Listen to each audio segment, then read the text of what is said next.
তোমার স্বামী যখন যৌতুক চাইয়া তোমারে মারধর করে, আমি তখন তোমার বাসায় ছিলাম। আমি না ফেরাইলে তোমার তো খুন করেই ফেলাইতো।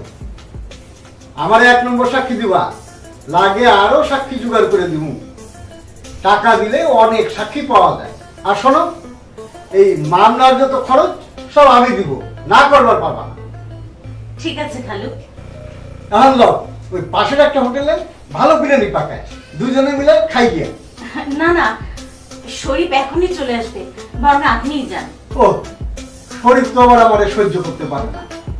আমি তাহলে যাই।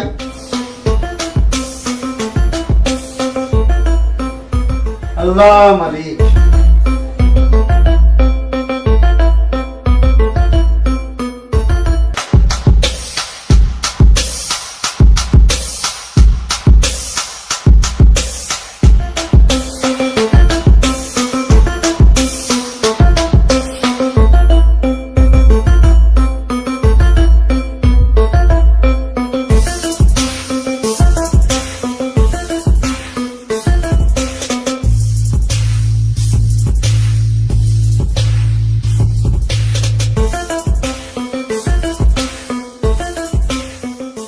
ছেলেমেয়েদের দেখছি না, ওরা কোথায়? মামার বাড়ি আছে। কখন? একটু আগে। একটু আগে মানে তো সন্ধ্যায়। সন্ধ্যায় মামার বাড়ি কেন? কেন, সন্ধ্যাবেলা মামার বাড়িতে যাওয়া মানা আছে নাকি? তা না, সন্ধ্যায় গেছে, ফিরবে কখন? আজকে ফিরবে না, ওরা ওখানেই থাকবে। হঠাৎ ওখানে থাকবে কেন? কেন, ছেলেমেয়েরা কি মামার বাড়িতে থাকতে পারে না? তা না, কিন্তু তুমি বাসায়, ছেলেমেয়েরা মামার বাড়ি, এমন তো কখনো ঘটেনি। যা ঘটেনি তা যে ঘটবে না এমন তো কোনো কথা না। শোনো, আমার প্রেশার বেড়েছে, ঘাড় মাথা প্রচন্ড ব্যথা করছে। আমি ঘুমের ওষুধ খেয়েছি, পাশের ঘরে গিয়ে ঘুমবো। পাশের মধ্যে ঘুমোবে? হঠাৎ সবকিছু অভিনব মনে হচ্ছে, আমি তো কিছুই বুঝতে পারছি না। যাক, আমি ছেলেমেয়েদের নিয়ে আসছি। ওরা যে আজ ওখানে থাকবে তোমাকে আমি বলিনি? তুমি তো জানো ওরা বাসায় না থাকলে আমার ভালো লাগে না। কথা একদম কম। ওরা যে ওখানে থাকবে এটাই আমার সিদ্ধান্ত। তুমি চুপ করে বসে তোমার কাজ করো, আমি ঘুমোতে গেলাম। এই যদি হয় জীবন তবে মরণ তার চেয়ে ভালো। যাক নিভে যাক চোখের আলো, নামুক আধার কালো। কি বলবো আর কি করব, আমার মতো অসহায় মানুষ এ দুনিয়ায় কি আর দু একজন আছে?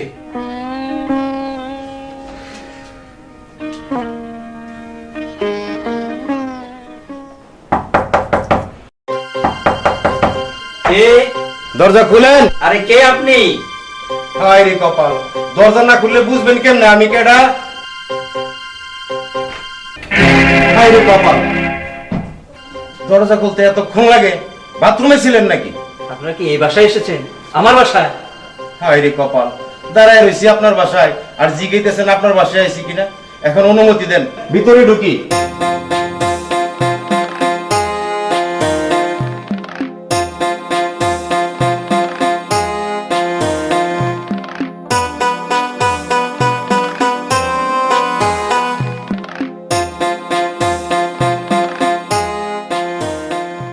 আমার বাসায় পুলিশ? কি ব্যাপার বলুন তো? হায় রে কপাল, এত ব্যস্ত হইতাছেন কেন? নিশ্চয়ই আপনার বাসায় দাওয়াত খাইতে আসি নাই। পুলিশের কপালে দাওয়াত খাওয়া নাই, ডিউটি করতে করতেই জান বাইরে হয়ে যায়। দেখুন, আমার খুব অস্বস্তি লাগছে, দয়া করে বলবেন কি আপনারা আমার বাসায় কেন? হায় রে কপাল, এই লোক দিয়ে অস্থির হয়ে গেছে। ঠিক আছে, বলতেছি। আপনার নাম কি শরীফ চৌধুরী? বাবার নাম হায়দার চৌধুরী? জি। হায় রে কপাল, আপনি দেখি লুঙ্গি পরা, তাড়াতাড়ি প্যান্ট শার্ট পরেন, আমাদের সাথে একটু থানায় চলেন। থানায় যাবো না? কি বলছেন এসব? আমি তো কিছুই বুঝতে পারছি না। হায় রে কপাল, একজন ইঞ্জিনিয়ার মানুষ, আপনার বুঝতে দেরি হইব কে? আপনার নামে ওয়ারেন্ট আছে, আপনার অ্যারেস্ট করতে আইছি। আরে অ্যারেস্ট আমার নামে? মানে? হায় রে কপাল, আপনার স্ত্রী কলি চৌধুরী আপনার নামে যৌতুকের মামলা করছে, সেই মামলার ওয়ারেন্ট। আমি আপনার কথা কিছুই বুঝতে পারতেছি না, কি ব্যাপার বলুন তো, এসব কি বলছেন? হায় রে কপাল, একজন ইঞ্জিনিয়ার মানুষ আমার কথা বুঝতেছে না। শোনেন, আপনি আপনার স্ত্রী কলি চৌধুরীরে যৌতুকের জন্য মাইর করে বাসা থেকে বাইর করে দিয়েছেন। আপনার স্ত্রী কলি চৌধুরী কোর্টে যৌতুক আইনের 4 ধারায় মামলা করছে। সেই মামলার ওয়ারেন্ট আসছে থানায়, সেই ওয়ারেন্ট এখন আমার হাতে। আচ্ছা, এই যে আমি কথাবার্তাগুলি বললাম, এই কথাগুলোর মধ্যে কোনো ইংরেজি আছে? এই কেন আমার এই কথাগুলোর মধ্যে কোনো ইংরেজি আছে? আছে স্যার, অরেঞ্জ শব্দটা ইংরেজি। হাই রে কপাল, এই অরেঞ্জ শব্দটার বাংলা কি ইঞ্জিনিয়ার সাহেব বুঝে না? ওয়ারেন্ট মানে গ্রেপ্তারি পরোয়ানা। এখন চলেন, আর কথা বলতে পারবো না। আপনি হয়তো কোথাও ভুল করছেন, আপনি হয়তো অন্য কোনো শরীফকে খুঁজছেন। আমার স্ত্রীকে যৌতুকের জন্য বের করে দিয়েছে বলছেন? আমার স্ত্রী তো বাসায় ওই রুমে ঘুমিয়ে আছে। কলি, এই কলি, এদিকে এসো তো, দেখে যাও ওনারা সব উল্টাপাল্টা কি বলছে। হাই রে কপাল, পুলিশ এত কাঁচা ভুল করে না ভাই, আমরা আপনার অ্যারেস্ট করতে এসেছি। চলেন তো, লুঙ্গি পরে চলেন, দেরি হয়ে যাচ্ছে। কলি, এই কলি, তোমাকে ডাকছি শুনতে পাচ্ছ না? তুমি আমার সামনে আসো একবার, এসব কি হচ্ছে আমাকে বলে যাও। এই জন্যই বুঝি তুমি বাচ্চাদের বাসায় রাখুনি। ভাই বিশ্বাস করে এসব কিছুই ঘটেনি। আমি একজন ইঞ্জিনিয়ার, আমার একটা সম্মান আছে, যা শুনেছেন সব মিথ্যা। হাই রে কপাল, এমন এক চাকরি করি, কত কিছু যে দেখতো আর শুনতে হয়। ভাইরে, সত্য মিথ্যা যাচাইয়ের জায়গা তো আদালত, আর আমি সামান্য এএসআই। সত্য মিথ্যা যাচাইয়ের ক্ষমতা ওই আল্লাহ পাক আমারে দেয় নাই। এই কেরামত, ও ওনারে নিয়ে চলো, আসো আসো আমার সাথে।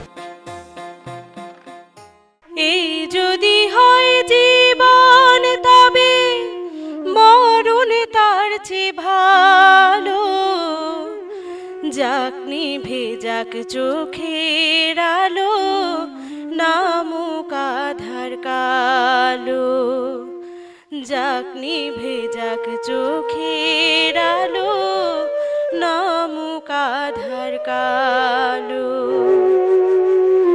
চারপাশে তো কেউ নাই, কষ্টের কথা কইব, বেদনারে বোঝা কেমন করে বইব। চারপাশে তো কেউ নাই, কষ্টের কথা কইব। হ্যালো, আপনি কি অ্যাডভোকেট সম্রাট সাহেব বলছেন? জি বলছি। আপনাকে একটা সংবাদ দেওয়ার জন্য ফোন করলাম ভাই। হায় রে কপাল, সংবাদ বলি কেন, দুঃসংবাদ ভাই। দুঃসংবাদ? আপনার বন্ধু আছে না শরীফ চৌধুরী? হ্যাঁ, কি হয়েছে শরীফের? উনি একটা মামলায় অ্যারেস্ট হয়েছেন, থানায় আছেন। শরীফ অ্যারেস্ট হয়েছে? কি বলছেন পাগলের মতো? হায় রে কপাল, আমি পাগল না ভাই, আমি পাগল না, আমি পুলিশ। ওনার স্ত্রী যৌতুকের মামলা করছেন, সেই মামলায় অ্যারেস্ট হয়েছে, আমি নিজে অ্যারেস্ট করছি। আপনি তাড়াতাড়ি থানায় আসেন, উনি আপনার কথা বারবার বলতেছেন। কি অদ্ভুত কথা, আমি এক্ষুনি আসছি। থানার নাম জানেন তো? আচ্ছা ঠিক আছে, তাড়াতাড়ি আসেন। আমি এক্ষুনি আসছি। এই কামরুল, একটা টুল আর নাস্তা নিয়ে আসো। স্যার, গত 3 দিন ধরে বলতেছি আপনার লগে একটু কথা কম, আপনি আমার কোনো কথা কানে তুলতেছেন না। বিষয়টা বুঝলাম না স্যার। হাই রে কপাল, এক কথার মধ্যে আরেক কথা বলো কেন? তোমার কথা শুনানোর টাইম এটা, পাগল হয়ে গেছো? দেখতেছো না ব্যস্ত আছি?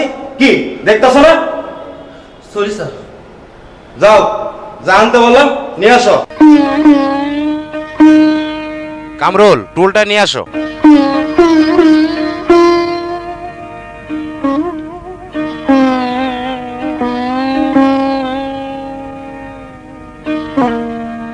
ইঞ্জিনিয়ার সাহেব, এই টুলটার মধ্যে বসেন।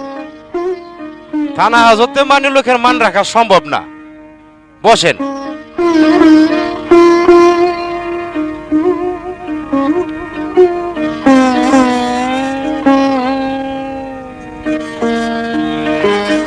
কামরুল, ওই নাস্তাটা নিয়ে আসো, ইঞ্জিনিয়ার সাহেবের সঙ্গে একটু গপসপ করি। স্যার, হাজতে বসে গপসপ করবেন? তাতে তোমার কোনো অসুবিধা আছে? না, অসুবিধা নাই, তবে আসামির জন্য নাস্তা নিলেন, বসুনের জন্য টুল দিলেন, আবার গপসপ করবেন, ওসি সাহেব শুনলে কি বলবেন? হাই রে কপাল, ওসি সাহেব কিছু বললে আমারে বলবে, তোমারে তো বলবে না। যাও, জানতে বললাম নিয়ে আসো। জি স্যার।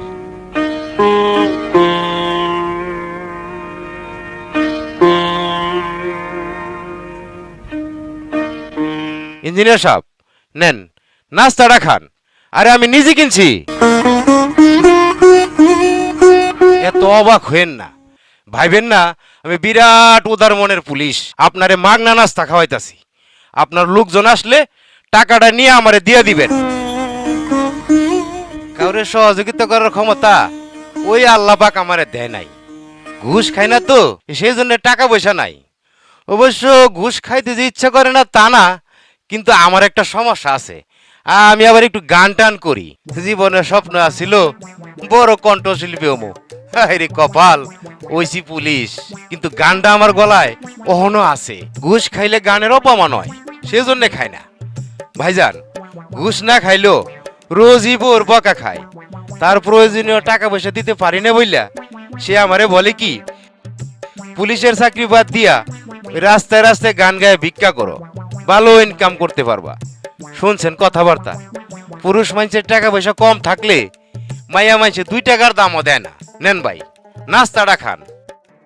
প্লিজ ভাই, আমার খেতে ইচ্ছে করছে না। খেতে ইচ্ছে করলে আপনাকে আমি জানাবো।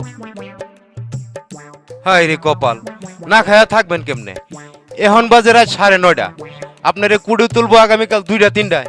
এতক্ষণ না খায়া থাকা কি সম্ভব? ভাই, যত বড় বিপদেই পড়েন, খিদা এরকম এক জিনিস, আপনারে ক্ষমা করব না। এই যে আপনি হন বৈশা আছেন না, খিদা বৈশা থাকবো না। সে আপনারে ঠিক মতো শোয়া দিব, আর শুয়া পড়লে কুড়ে যাবেন কেমনে? হায় রে কপাল। কামরুল, এই নাস্তাটা নিয়ে রাখো তো, উনি চাইলে আবার দিও। আপনার ঘটনা তো পুরোটাই শুনছি ভাই, আসলে এই মামলায় কিছু হইব না, কিন্তু তারপরেও এত বড় একটা মানি লোকের এই ধরনের ঘটনা সহ্য করা কঠিন। নিজের স্ত্রী হইয়া স্বামীর ইজ্জতের উপরে এইভাবে হামলা করে, হায় রে কপাল। মনির সাহেব, এখন পর্যন্ত যা ঘটে গেল আমার মনে হচ্ছে বাস্তবে তার কিছুই ঘটেনি। আমি স্বপ্নের মধ্যে আছি, যে কোনো মুহূর্তে স্বপ্ন ভেঙে যাবে, জেগে দেখব সব ঠিক আছে। ইঞ্জিনিয়ার শরীফ চৌধুরী যৌতুক মামলার আসামি, থানা হাজতে বন্দী, আগামীকাল তোলা হবে কোর্টে।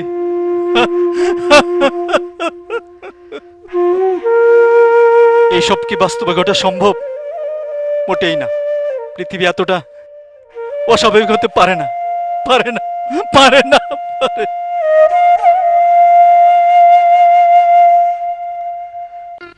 ইঞ্জিনিয়ার সাহেব, মনটারে শক্ত করেন। মনির সাহেব, আগামীকাল যখন আমাকে অসংখ্য লোকের সামনে কোর্টে তোলা হবে, লজ্জায় অপমানে আমি কি বাঁচবো? আমি বাঁচবো না, আমি বাঁচবো না, আমি বাঁচবো না, আমি বাঁচবো না। ইঞ্জিনিয়ার সাহেব, কি বলে যে আপনারা সান্ত্বনা দেব বুঝতেছি না। আসলে জীবনে এরকম কিছু কষ্ট আসে যার কোনো সান্ত্বনা হয় না। ইঞ্জিনিয়ার সাহেব, আমি আপনার জন্য একটা গান করি, শুনবেন? জীবনের নাম কষ্টের নদী, পার হইবার নাই রে তরি, ভাঙায় অন্তর লইয়া তবু কান্তে কান্তে মরি। জীবনের নাম কষ্টের নদী, পার হইবার নাই রে তরি, ভাঙায় অন্তর লইয়া তবু কান্তে কান্তে মরি।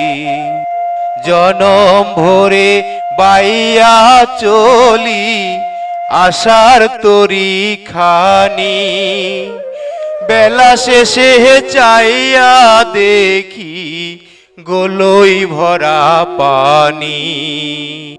জনম ভরে বাইয়া চলি আশার তরি খানি, বেলা শেষে চাইয়া দেখি গলই ভরা পানি, সেই পানি তো যায় শুকাইয়া, দহন জ্বালাই পুরি। ভাঙায় অন্তর লইয়া তবু কান্তে কান্তে মরি। কষ্টের গান, কষ্টে কষ্টে কাটাকাটি। স্যার, সম্রাট নামে এক ভদ্রলোক আসছেন। সম্রাট এসেছিস? তুই এসেছিস? তুই আমার স্বপ্নের মধ্যে ঢুকে পড়েছিস। আমি তো এখন জাগ্রত না, ঘুমের মধ্যে। ইঞ্জিনিয়ার শরীফ চৌধুরীর স্ত্রী তার বিরুদ্ধে যৌতুকের মামলা করেছে। সে এখন থানা হাজতে বন্দী। এটা কি বাস্তবে ঘটা সম্ভব সম্রাট? তোর কি এটা বিশ্বাস হয়? ইঞ্জিনিয়ার শরীফ চৌধুরী যৌতুক মামলার আসামি।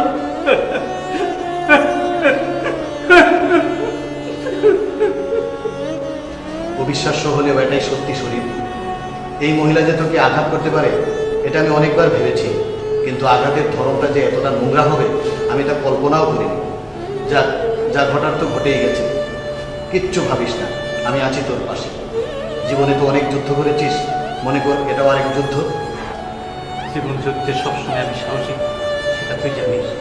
কিন্তু এত বড় লজ্জার সঙ্গে কি করে যুদ্ধ করতে হয় সেটা তোমার জানা নেই রে সম্রাট।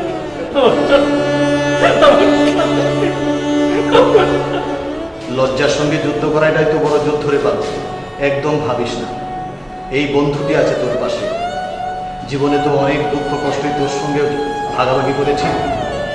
আজ তোর এই জীবনের লজ্জার ভাগটাও আমি নেব। আগামীকাল তোর হয়ে আমি কোর্টে লড়ব। আজ আসি।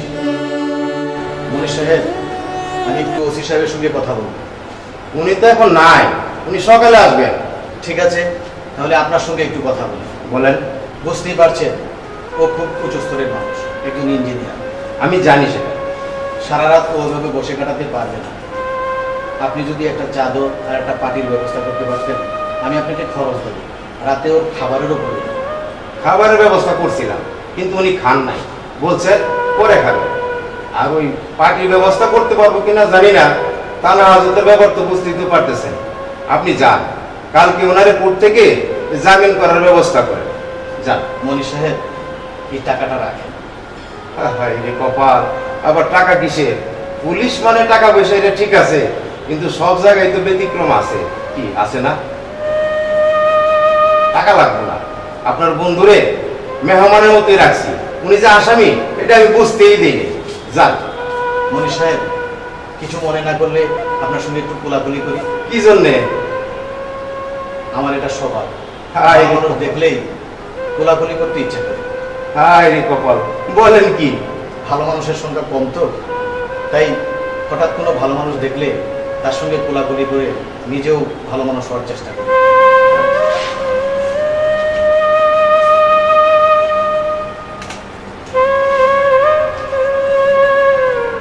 স্যার, আমি আপনাকে একটু কোলাকুলি করি। তুমি কোলাকুলি করবে কি জন্যে? স্যার, আমার কপালটা তো বেশি ভালো না, আপনার কপালটা তো ভালো। খেলে গেছে কপাল, কোলাকুলি রাখবো না। তুমি জানি কি কইবা কও। স্যার, আমারও তো কিছু জানালেন না। কি বিষয়? ওই যে বলছিলাম আমার জন্য একটা মেয়ে দেখতে। হায় রে কপাল, আমি কি ঘটক তোমার জন্য মেয়ে খুঁজে বেড়াবো? তুমি বলছিলা একটা মেয়ের সন্ধান পাইলে যেন তোমারে জানাই। আমি মেয়ের সন্ধান পাই নাই, তাই তোমারে জানাই নাই। নাকি চাকরি বাদ দিয়া তোমার জন্য মেয়ে খুঁজে বেড়াবো? না স্যার, বয়স বাইরে গেছে তো, আমার বন্ধু বান্ধব মায়া বড় হয়ে গেছে। তোমার একটা কথা কই, মনোযোগ দিয়ে শোনো। তুমি মনে করতেছ বিয়া শাদীর মধ্যে বিরাট একটা রসগোল্লা আছে, আসলে বিষয়টা রসগোল্লা নাই। যত দেরি হইব ততই তোমার ভালো। স্যার, করতে যখন হইব দেরি করে লাগবে। তাইলে করো। স্যার, আপনি বলছিলেন আপনার এক শালীর কথা। হ্যাঁ বলছিলাম, পরে বাদ দিছি। বাদ দিলেন কেন? এই কপাল, বাদ দিব না কেন? আমার ঘরে যে জিনিস, আমার শালি তো তাই বোন। যাই না শুন না কেমনে তোমার ঘরে সাফাই দিক। কেন স্যার, কি হয়েছে? আরে কপাল, আমার বউ কয় চাকরি বাদ দিয়া গান গায়ে ভিক্ষা করতে। তুমি তো গানও জানো না। তুমি যখন আমার শালীর টাকা পয়সা কম দিতে পারবা, তখন তোমার দেবো চাকরি চাইরা চুরি করতে। বুঝতে পারছো? বলবে স্যার, তারপরে দেখেন। আরে কপাল, কাল লোকে কি করি, ওর মাথায় এখন ওই জিনিস ছাড়া কিছু নাই, পাগল হয়ে গেছে। কি বলেন স্যার? না, কিছু বলি নাই।